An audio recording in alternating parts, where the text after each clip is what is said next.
web series of IHRS. We have amongst us a very special, very special legendary person as the moderator today. That is Dr. Sanjeev Saxena from US. He has thankfully given us time to be here with us and discuss the topic. Along with that, along with him, Dr. Ajay Naik will be the moderator for this session. So I am putting everybody on mute. Kindly both the moderators and the speaker unmute yourself. Once I put everybody on mute. And both the moderators and the speaker can unmute themselves. And over to you, Dr. Sanjeev Saxena and Dr. Ajay Naik, please. Good evening to all of you. I'm sure it's been a long week, but it's nice to see that people are attending and participating in what I'm sure will be a couple of interesting cases. I know that everybody's struggling with difficult times to balance things, but I think sessions like this keep us focused and keep us aware of what we would like to do, and perhaps we'll all learn today. And we have some very interesting cases. And I'm going to let Dr. Ulhas start the cases without, I think Dr. Arora has already given you the two subjects that will be covered. So perhaps we will start with the first subject, Dr. Ulhas. Great. So good evening, ladies and gentlemen. I'm so very privileged to be discussing a few of the cases, and Dr. Sanjeev Saxena, I think Indian Heart Rhythm Society feels so very privileged that you have been a great supporter, and typically in this digital or web-based educational program, you have been guiding us through, and today it is a special day for me because you are moderating some of the cases which I am presenting. So thank you very much, Dr. Sanjeev Saxena. Thank you. There are two cases. The first case is going to be something to do with the cardiac tamponade that occurred during the endocardial ablation of a VT, which turned out to be a blessing in disguise, which is what I call Felix Culpa. And another case is moderator band ventricular tachycardia ablation. And this is special because this was used without an ICE. And how did we identify the structure? And why did we think it was a moderator band, not an endocardial structure? Seems to be some interesting discussions.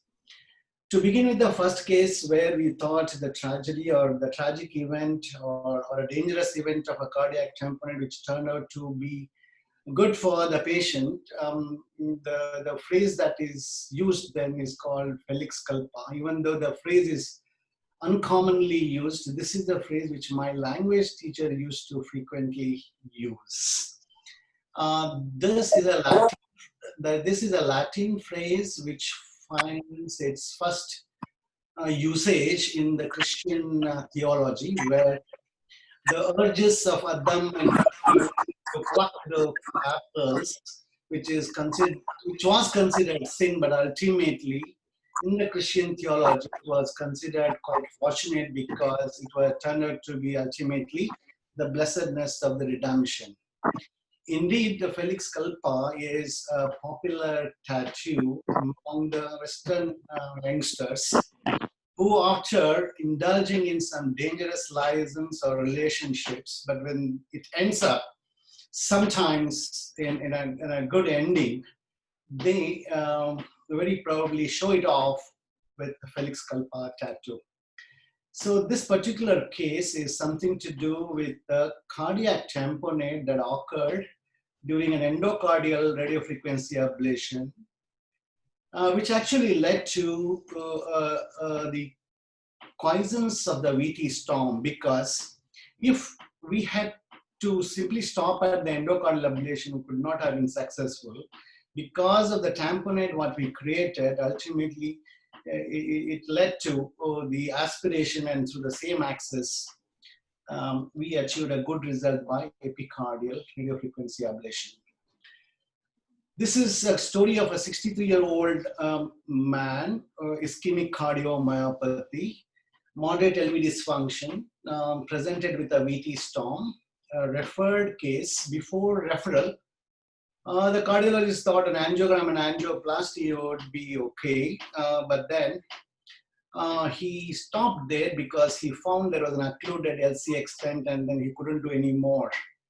And I also do not think it was probably nothing to do with the ischemia, and it was a scar-related problem, so he was referred to us.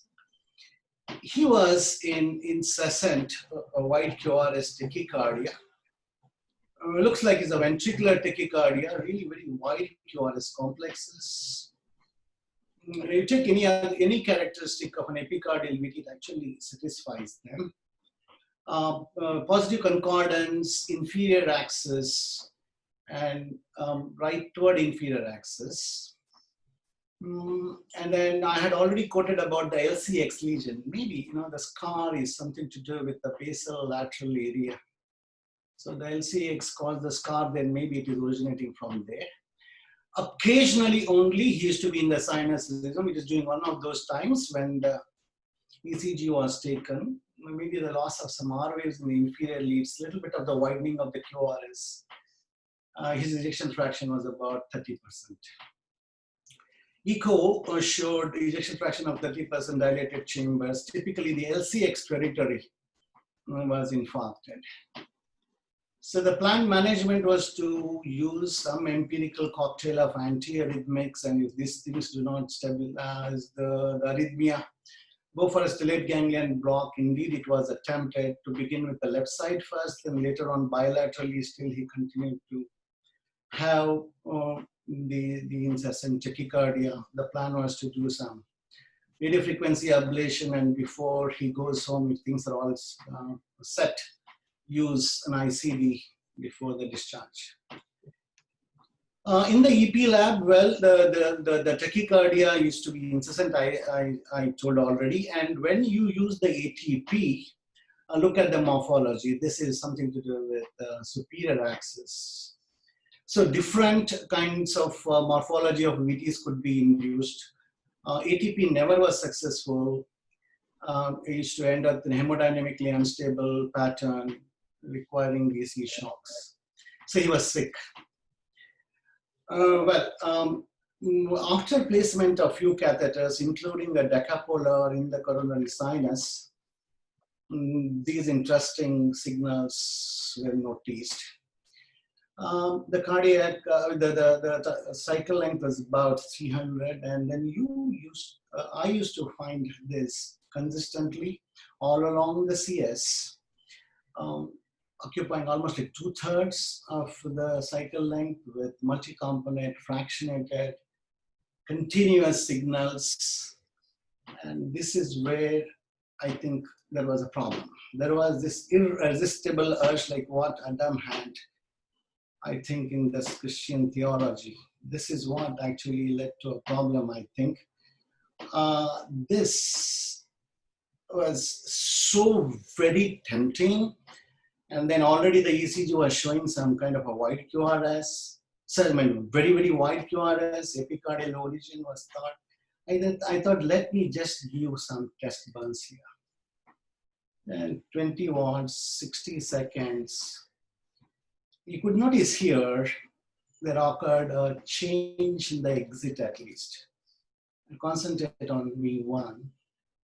It's dominantly positive, but after a few lesions, it showed, it influenced the tachycardia, at least in the change in the morphology, but the tachycardia continued.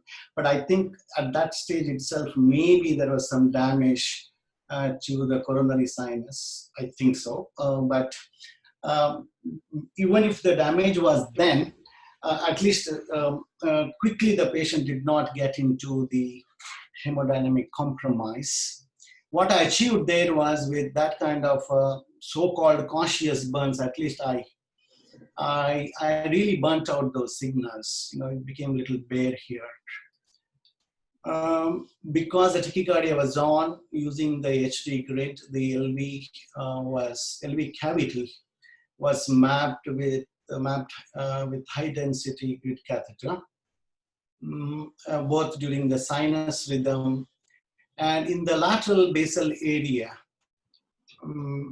we could see the signals to be very interesting. And what are those? They are occupying a larger time, and beginning with the onset of the QRS, almost after the end of the QRS. It's almost like 200 to 250 milliseconds, slow, fragmented, low amplitude signals, typically in the circ territory, in the basal area. That was during the sinus rhythm. So this area was scarred, and there was, during the sinus, there was a late activation of that area.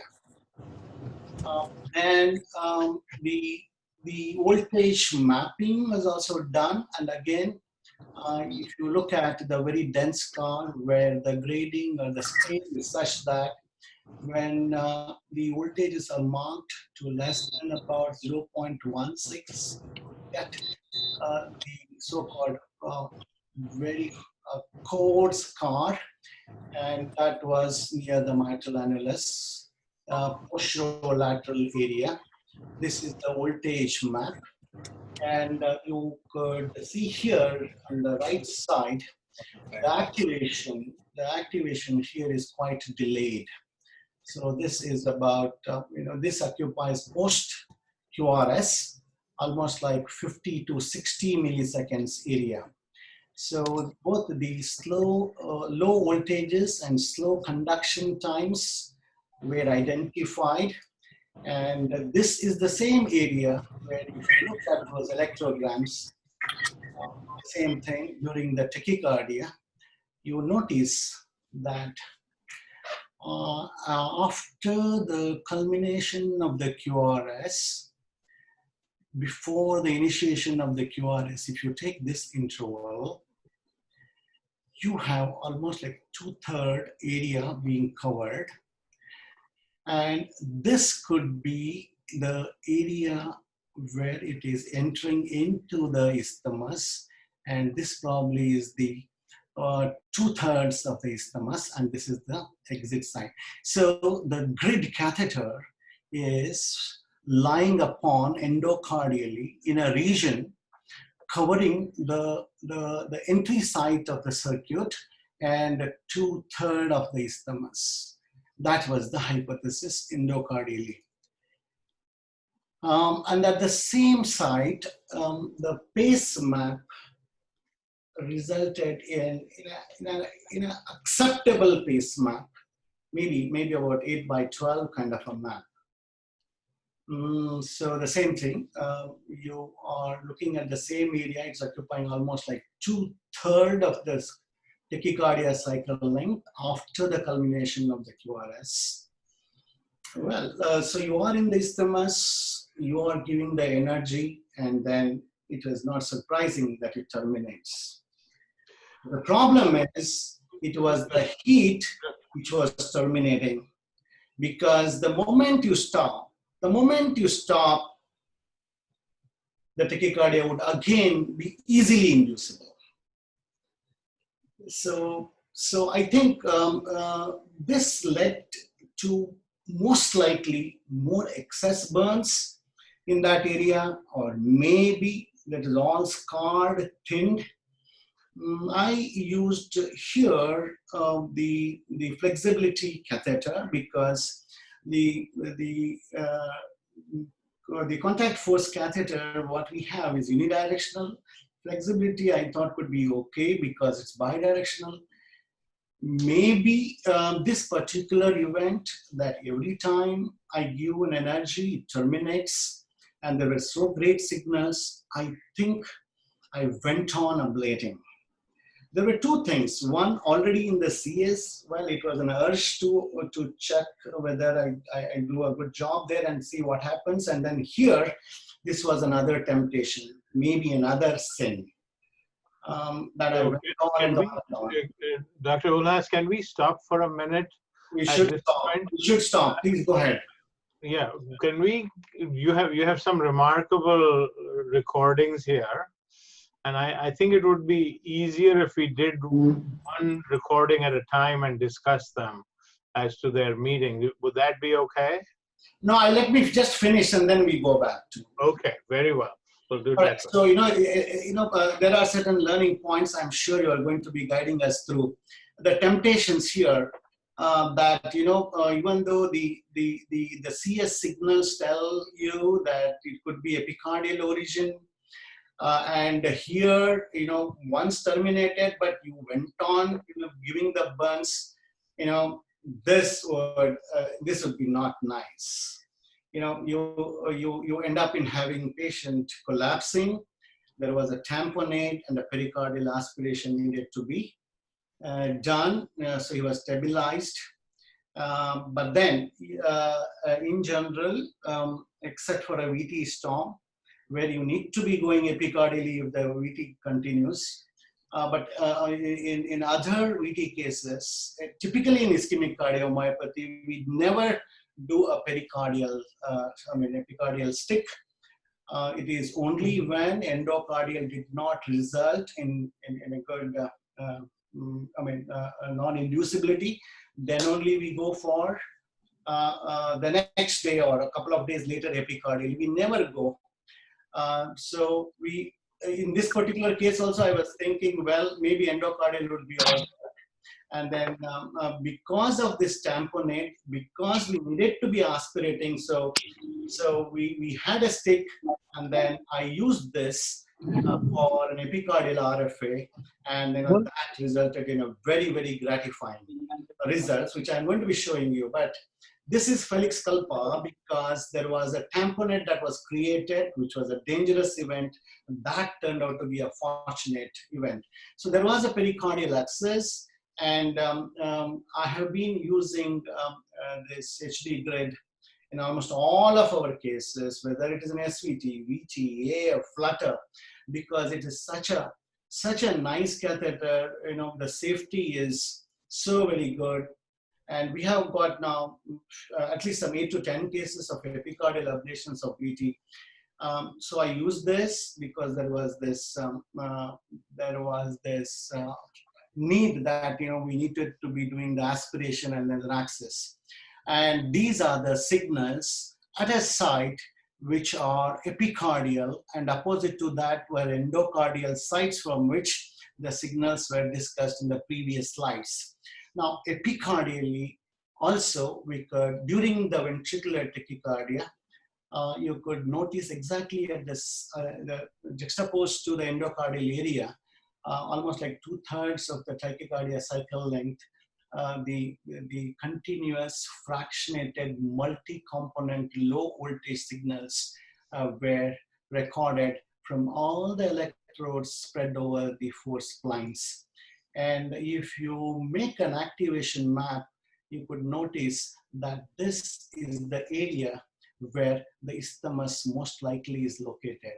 If you take that activation map, you may feel that this is the isthmus and this is the entry site, and then there is the exit. So this is the area where the ablation catheter was brought in, and that was the last. This is the place where the isthmus was detected, and few lesions. The very first lesion, in fact, resulted in the termination, and where the consolidating lesions resulted in no more inducibility. And these are the endocardial sites, these are the epicardial sites. And post-ablation, rigorous protocols of VT induction, the VT could not be induced.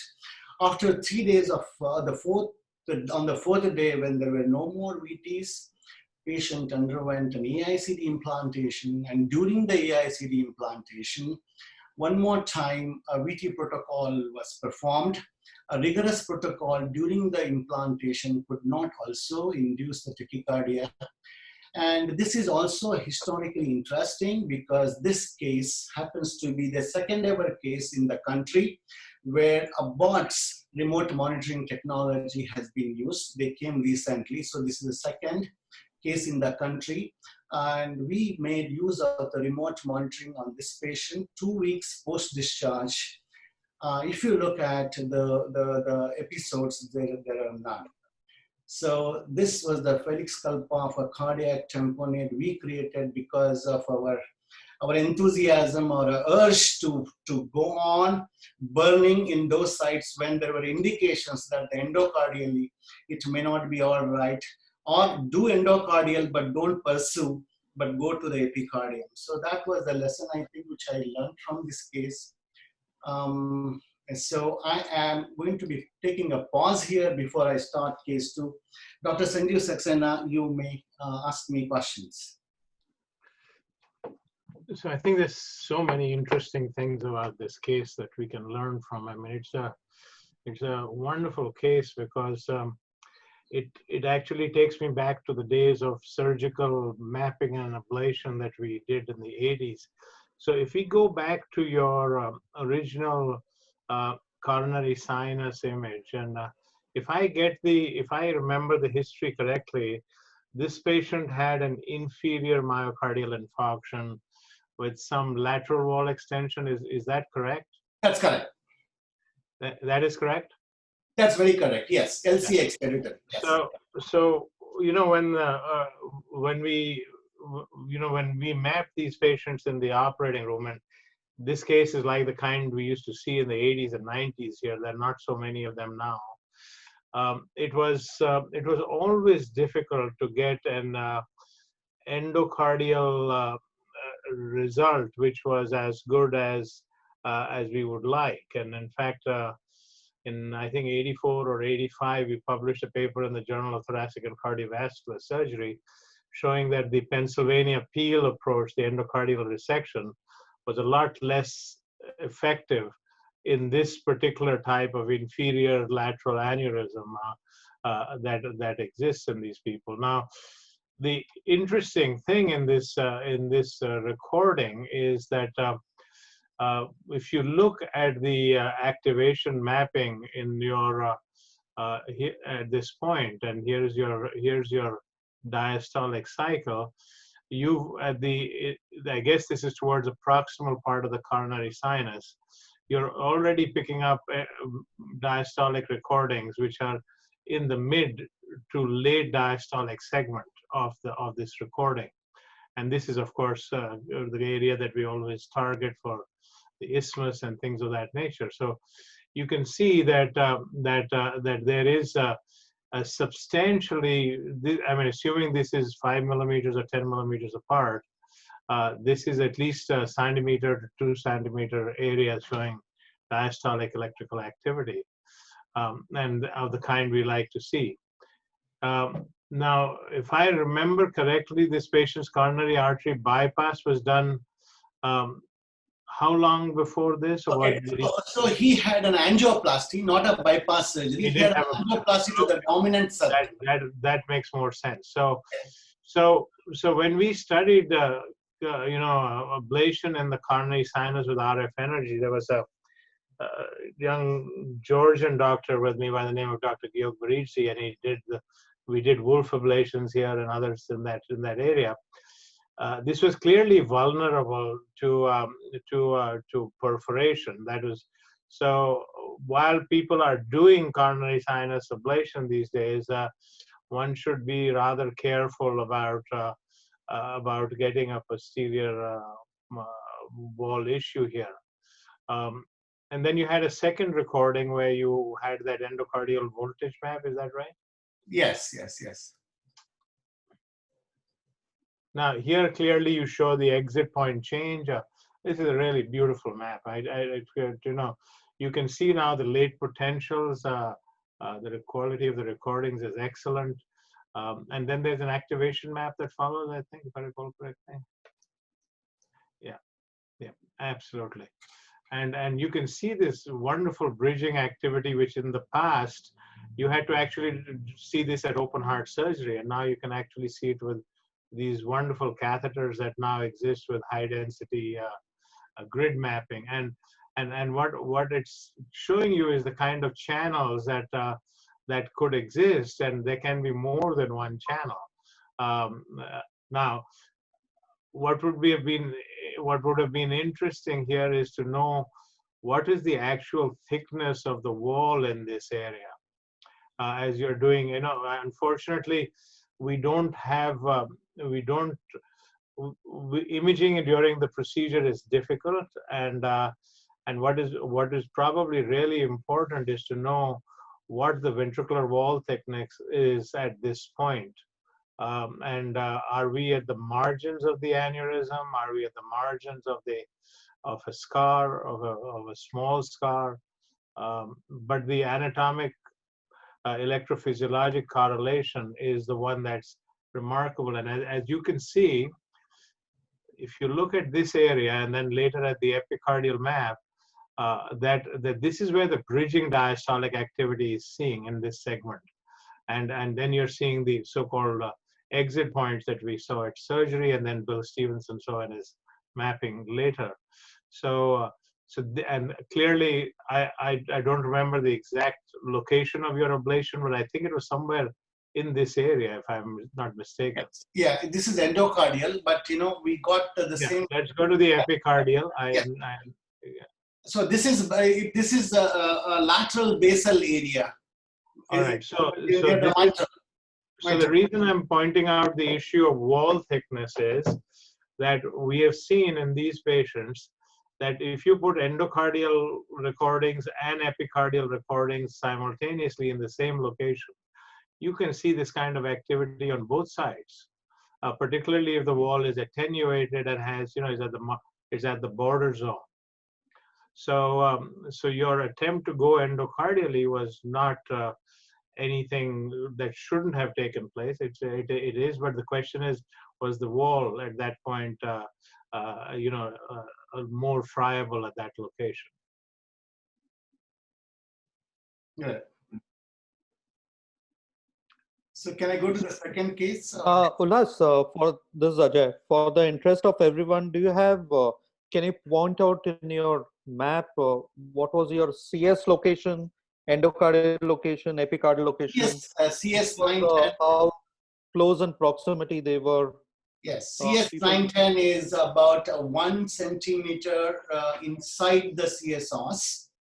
And so could you just point it out on your almost map? getting anteriorly in the CS. On your 3D map, could you point that out approximately where it was?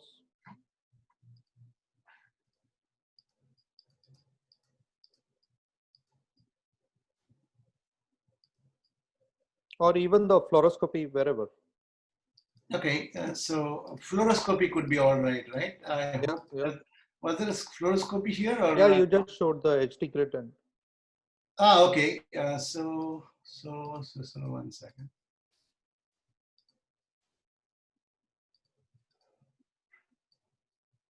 Yes, so you see here, quite inside. Huh? This is quite inside. So, this is almost like coming anteriorly in the mitral annulus. And, if you consider somewhere here is the CS os. So this is, lateral anterior basal area. Okay. And then this HD grid was abutting this area. so could you point out your ablation locations on the fluoro itself, where it was approximately? Yes. So in the fluoro image itself, CS, endocardial, and epicardial. Okay, 1 second. So let me just see whether I will get it. Okay, so you know what? In the 3D, if you see, these are the endocardial location. Yeah. This is epicardial location. This is the mitral annulus, and you can see this. This is the projection here. This is lateral, and this is posterior, right? Abutting the endocardial in this area is this is the site. These are the areas. And people were very interested in knowing what were the settings of ablation, what wattage and duration were you using? Yeah, so you know what? It's all your irrigated catheters, both sides. I mean, endocardial and epicardial. But I took after the endocardial. I started after the cool tip because I could not reach some areas. I used flexibility without the cool tip there.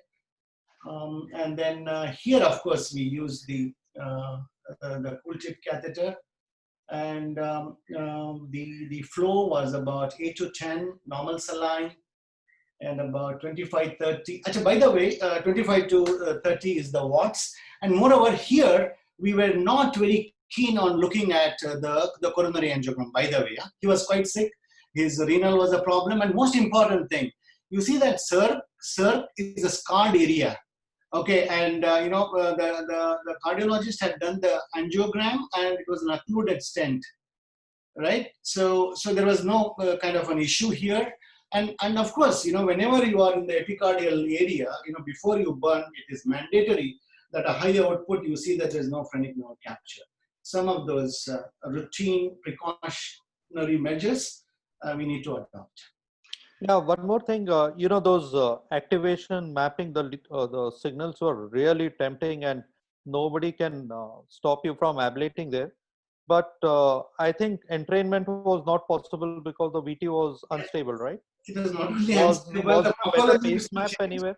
a different morphology and things like that. Yes, yes. And to capture that area was also tough. Now, Sure. so I'm very I'm again returning to those anatomic electrophysiologic relationships, and I hope you can see my cursor moving here. Is this the area where you had that anatomic? No, I cannot see your cursor, sir. Oh, sorry about that then. So the area that was scarred was inferior and lateral to the area of the endocardial burns, or is that correct? No, it is the lateral basal area. Lateral, or say anterolateral basal area. That's what I thought. Yeah. So the posterior papillary muscle of the mitral valve is a little bit more distal from there. But one of the biggest problems in doing endocardial ablation here is to get behind and get the lesions far enough to be able to find these channels. The question that arises always in these situations is it safer to do an epicardial burn because you don't have to get involved with the base of the papillary muscle? And that is still an open question. But are these two endocardial and epicardial images obtained without, I assume these are, sort of juxtaposed and superimposed, because the thickness of the wall appears to be more than I would have expected in this area. True. You picked it up very nice here. See, at this stage, this is, at the stage when, we are not aspirated enough. We used to maintain some kind of a fluid into it. So that is why, the site seems to be quite away from the epicardial zone. The thickness is, the thickness could be mistaken as, well-preserved thickness. But I think it is an artifact here. But that point is very well taken. This is not a true representation because there are several things that has happened, when these images were acquired. Dr. Saxena, I had a question here. With half normal or normal saline in the pericardial cavity versus blood in the pericardial cavity, does it change in any way the kind of energy we are giving and how we are giving? Absolutely, I think that's true. I was just going to comment that one of my former students has been doing some interesting work with angioplasty wires to map in the coronary vessels, and he's been looking at the idea of trying to superimpose those into these maps, and for epicardial ablation to be able to localize secondary, tertiary branches, which gives you the true wall thickness, really, of the site where you're going to ablate, would be very helpful to us. And it's something that is worth thinking about if they can, if that eventually comes to pass, that we can actually see both the blood vessels on the epicardium, on the arterial system and then we know how far you are, how much, for example, how much blood was in between the epicardial surface and the catheter here. So we need more detail, and the question is, intracardiac echocardiography in this location is challenging. You can do it, and we've had some good results with putting the ICE catheter in the right ventricle longitudinally, and then imaging the mitral valve apparatus and behind it. But you really have to have good echocardiographers who want to do this and be able to work through it.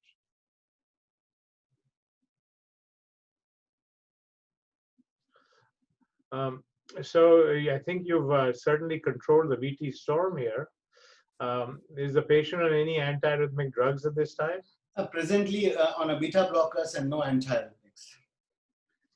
Oh, and what did you do to the pericardial effusion? You kept it for another ablation, or what did you do?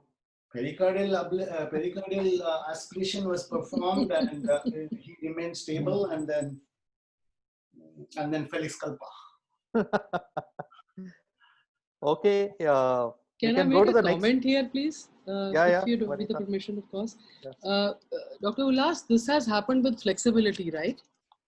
I'm not sure, Vanita. When on the right side in the coronary sinus, when I was using the cool tape, did I do something there wrong? Or when I put the cool tape here in the beginning and then later on flexibility, I'm not sure. Okay. So yes. let me rephrase my question. Instead of asking, let me make a statement. This happened with flexibility. Well, and I'm saying it has been a blessing in disguise. You were able to ablate it through epicardial route, and it is an excellent result. But just a word of caution. This is my experience. It never happens with any other catheter to me. Agree. You know what? When you have bidirectionality as one, Correct. kind of what a boon. So there is this, a negative point also associated. Thank you. I think one of the concerns in ablating in and around the mitral valve apparatus is we still don't know what the long-term hemodynamic consequences of scarring that result from ablation in that area is. For example, when you ablate around the base of the papillary muscle, the question is how much. I mean, some people are encircling the entire base of the papillary muscle, and the performance of the papillary muscle to follow is something that has not been well assessed. So I think we kind of have to follow these people with serial echocardiograms, study their mitral valve apparatus as well. And in your case here, I think now that you have done the epicardial ablation, I think the anatomic structure of this area would be post-procedure is information that we don't have. So I would encourage you that if there is a way we can, you can actually, I don't know if the device you put in is MRI compatible or things like that, whether we can get images post-procedure in this situation. I think that's a good idea. So of course, this is a MRI compatible. Well, you know what? The patient thinks that, he just escaped from me. So I'm not sure whether I'll be able to get him to the MRI now.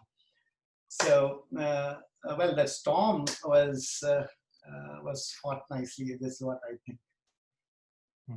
Dr. Saxena, if you're okay, we can go to the next case. Certainly. Right. So the case 2, the highlight of this is the imaging in the COVID era. So this is a 48-year-old female, normal echo. Palpitations, maybe she had longer time, but in the records we mentioned 6 months. Let's look at this ECG to begin with. It's a little interesting because it is not so straightforward as to consider the VT. This, I would call it as an irregular, wide complex tachycardia. In the absence of the P waves, it clearly, the first choice is going to be an atrial fibrillation with the left bundle branch block, maybe not a typical left bundle branch block, even though the QRS complexes are very crisp and there is an associated leftward axis with a QS pattern in AVR. Looks like it's a bundle branch block aberrancy during atrial fibrillation. This is how I read first.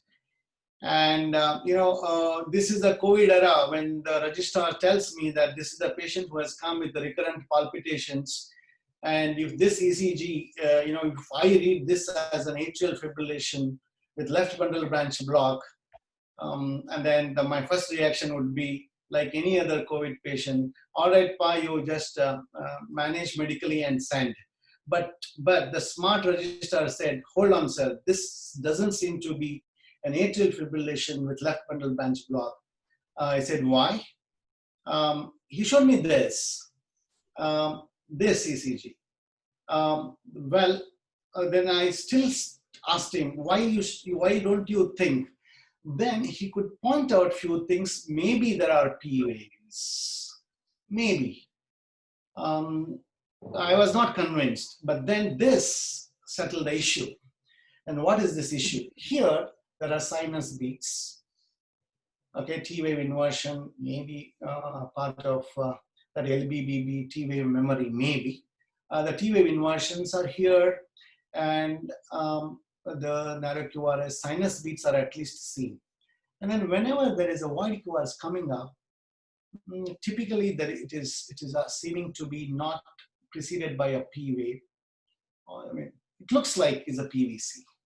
So this appeared that, well, that particular wide complex irregular tachycardia in a normal heart patient could be a idiopathic ventricular tachycardia. And looking at the morphology, it could be defined as a left bundle branch block, crisp QRS complexes, and the transition going all the way up to V6 with the leftward axis lead to almost like equiphasic here. This fits into kind of an idiopathic right ventricular inflow area or a moderator band or even anterior papillary muscle of the right ventricle origin tachycardia. So that was the kind of a clinical diagnosis that was made. And because it turned out to be idiopathic VT and not AF, on the basis of this ECG, even in this COVID, we thought we could take her for EPS and RFA.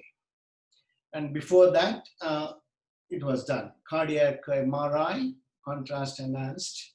And then it turned out to be structurally normal heart, normal biventricular function. There was nothing, no edema, no infiltration scar. And this is, MRI is read by one of the finest of the LG cardiac MRI in the country. And we are very proud of him to have him with us. In the EP lab, you continue to have this runs, irregular, a wide QRS tachycardia. And you can see here, lead to here is a little more positive than what you thought in the surface ECG. There it was more of a biphasic. Tells you something more, and that this change in the morphology, not significantly, but definitely a perceivable change in the morphology. In a normal,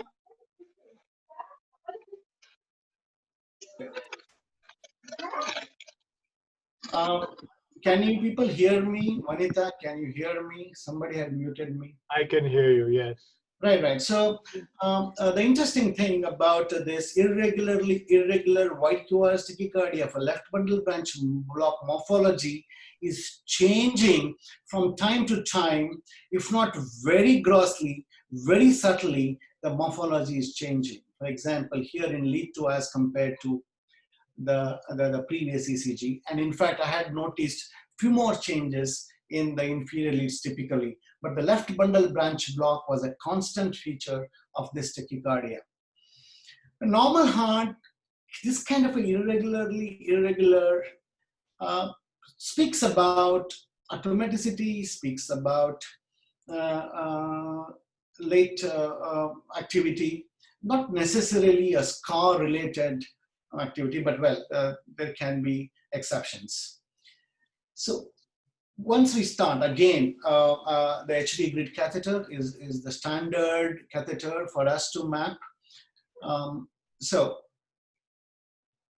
why I'm showing here the Rt.Bundle potentials during the sinus rhythm here is that the moment I push the catheter little more beyond this particular spot, I catch these PVCs and find that the activation little beyond the Rt.Bundle potential area, seeing early activation recorded. And here I think is about 25, but in that area, just beyond the Rt.Bundle potential area, towards the apical region, anatomically, fluoroscopically, you catch these PVCs, and in those areas, the early activity is inscribed. And at the same site, among the HD grid electrodes, wherever there was an earliest activation from the HD grid electrodes, bipole, if you pace, you get almost a similar pace map. It almost, is about 10 by 12 pace mapping. Interestingly, even if you bring a regular diagnostic catheter in that area, you will see some sharp potentials at the onset of the QRS, and they precede the onset of the QRS during the sinus rhythm, as well as it appears these potentials give rise to this wide QRS as well during the PVC.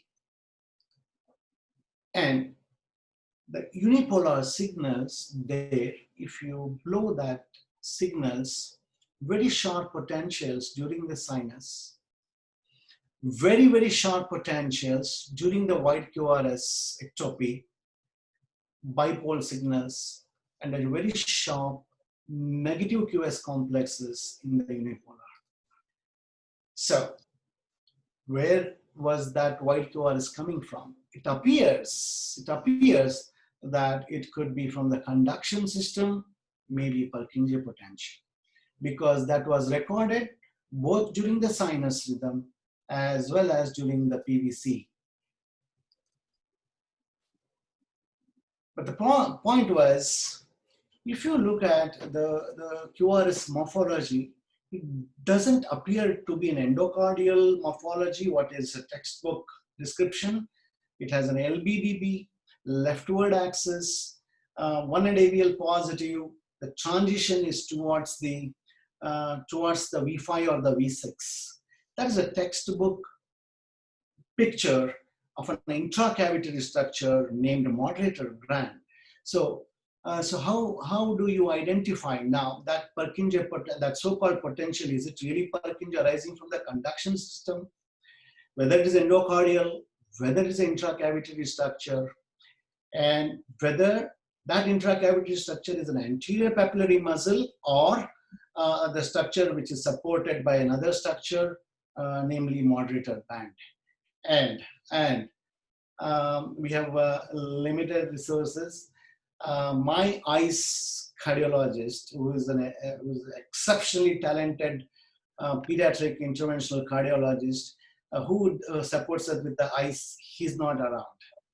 So now we do not have an eyes, and we do not know where this potential is coming from. Then we had our friend HD grid.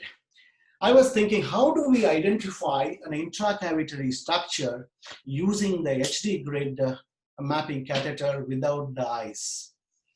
It turned out this HD grid catheter is too very good. It can reliably identify an intracavitary structure. See, it cannot replace eyes, which I'm going to be showing you.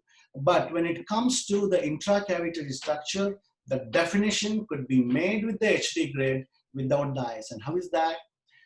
Look at this live image. When you bring in the HD grid catheter, when you try to make a dense mapping and try to define the endocardial borders, you are making an endocardial border. And then when you come to a place, there it gets stuck. It would not budge. It would get stuck. Further attempts, still it will push this back here. And then you will tend to have a void or a filling defect here.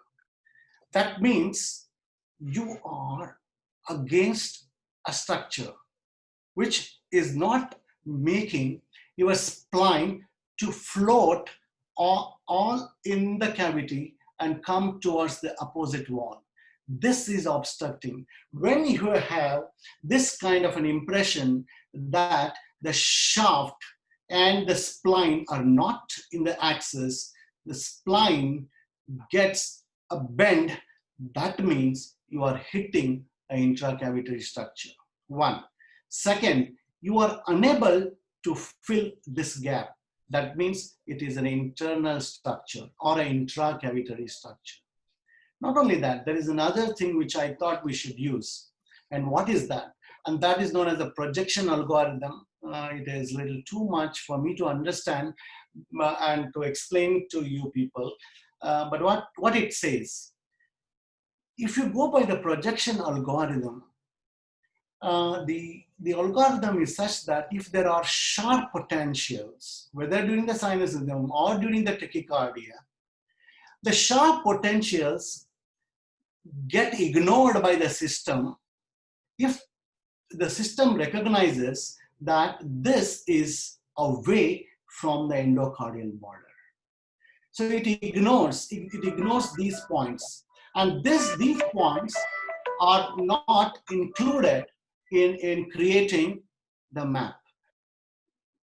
Because you know this fact, you should now bear the truth by going into the system and check these potentials which the system has ignored to compute the shell. Second. The third is what is the conventional wisdom. And what is that? You bring in the catheter. You bring in the catheter here, which is not recorded in the 3D imaging. A conventional catheter, if it is brought here away from the shell, if it records sharp potentials, not a far-field potential, number one. And here, if you capture the tissue at say about 1 or 2 volts, but not a very high volt, that means you are hitting here at an internal structure. And hence, that particular area of interest is one of those papillary muscles or the moderator band. So that is something to do with the projection algorithm. And during the, so once you recognize that there could be an internal structure, you map. In addition to the shell, you now concentrate on this area and you create another map in addition to the shell. And in this area, there are at least 4 electrode couples which would record quite an early signal during the ventricular tachycardia or the PVC, which is about 30 to 35 milliseconds early. And if you look at the activation map, this is the area, and you bring the ablation catheter. This is a stationary image. This is where you with the HD grid electrodes, you had done the activation map, you had done the Pacemap, you bring the ablation catheter here.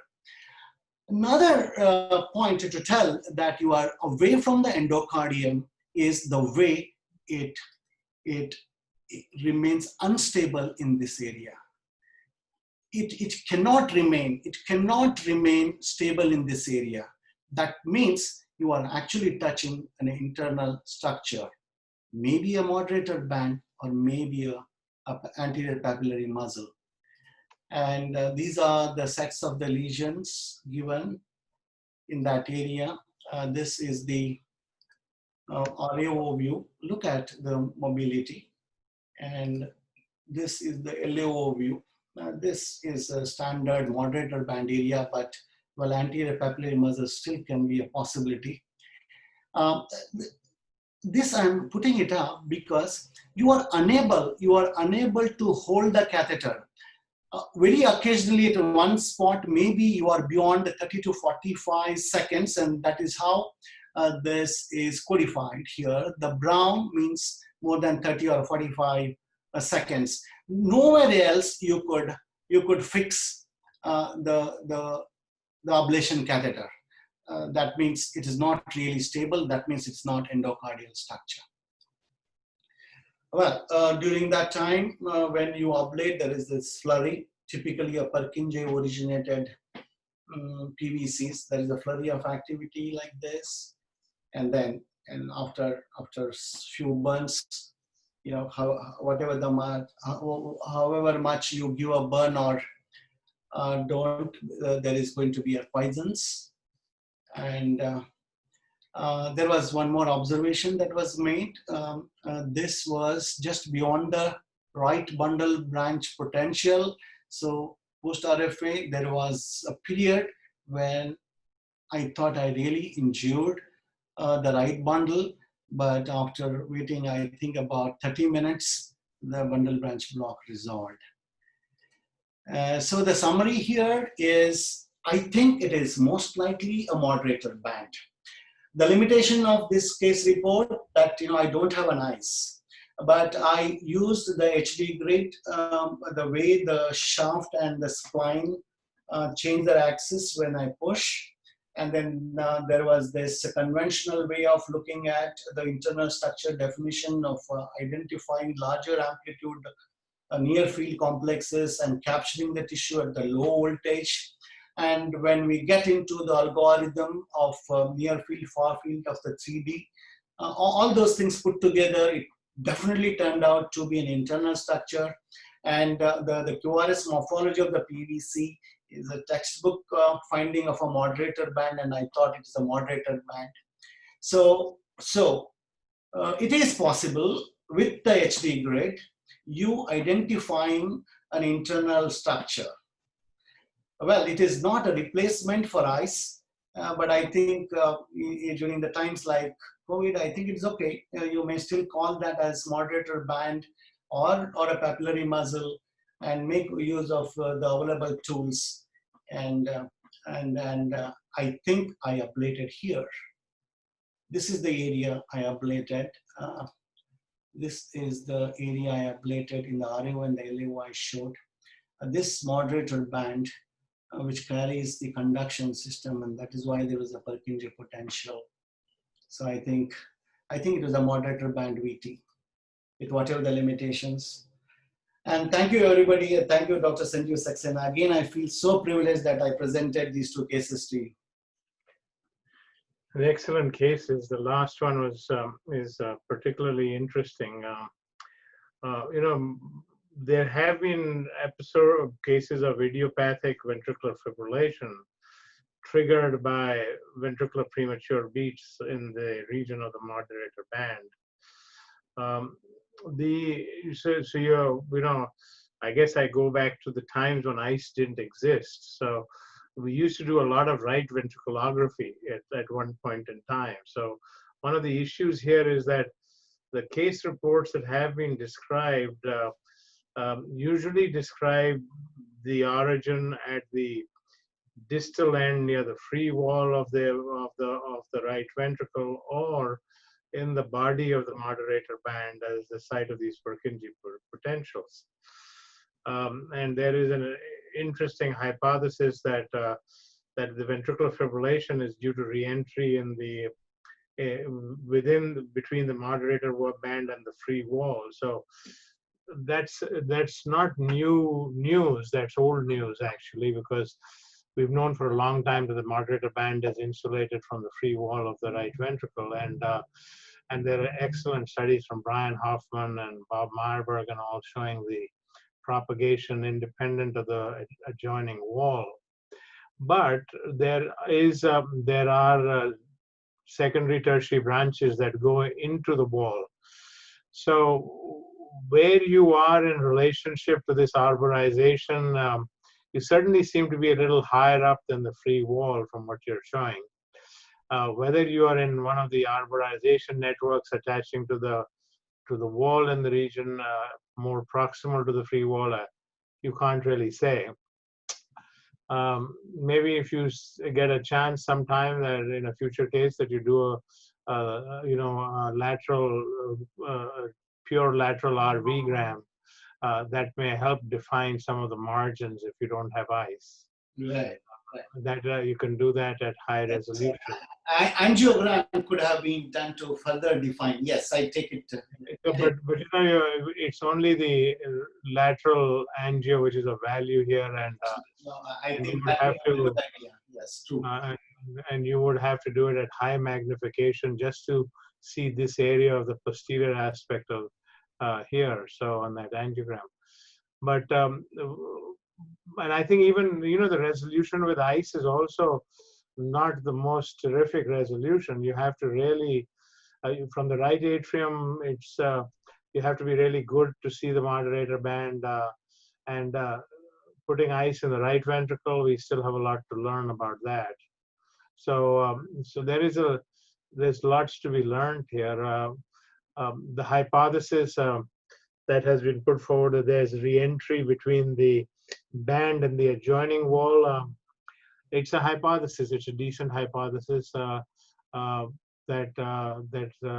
can occur, but I think we have a lot to learn yet. Yeah, thank you, Dr. Saxena, for your comments. Ulhas, there are, I think, fair number of publications from Marchlinsky group and some Chinese groups regarding this.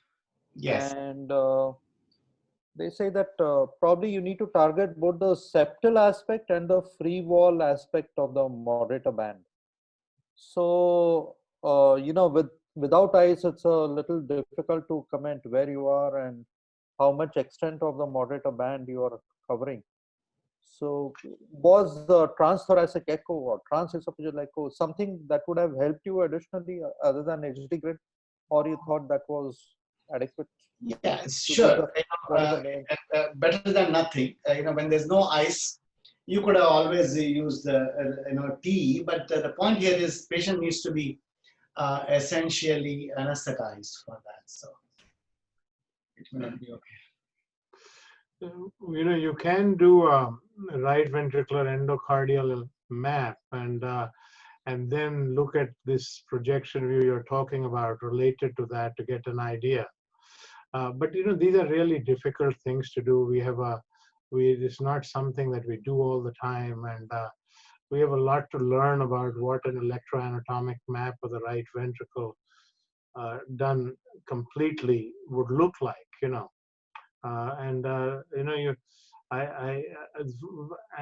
Since I'm a fan of physiology, and you have the ability now to do this. I mean, this is contribution to our knowledge. While we get these little areas where we ablate, seen in high density mapping, but we don't see the rest of the chamber, and it would be important to know these things, and we don't know these things at this time.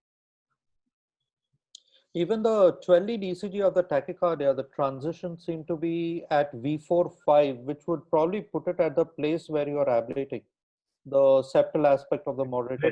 Yeah, it's a little higher, you're quite right. And the axis is a little less leftward than you would see if you were more apical, So you're quite right. And somebody asked a question on why is this not, I think it is a paraseptal or parahisian arrhythmia. Again, that comes, it really comes down to doing those electroanatomic relationships in these maps. Right, that's a nice case, Ulhas. What are you showing us? You're showing us something? No, I will not show anything more, I think, because it's time now. Dr. Anil Saxena, Dr. Vanita, anybody has a comment? Yeah, thank you. I think great cases. Last. Saxena Saab, thank you so much. Thank you. Wonderful, really. I think they were wonderful cases, and my special thanks to Dr. Sanjeev Saxena for adjusting his time and giving us time by Absolutely. adjusting his cases. Thank you so much, sir. It was a pleasure having you here. Dr. Ulhas, they were excellent cases. Thank you so much, Ajay. And I think today we winded up in very good time. In absolutely 1 hour, we are out and about. Next week, we are coming with a potpourri of cases. It's going to be a pleasant surprise for all of you. So I think with Dr. Saxena's permission, I close the meeting for today. Yeah, thanks. I think we Okay. can.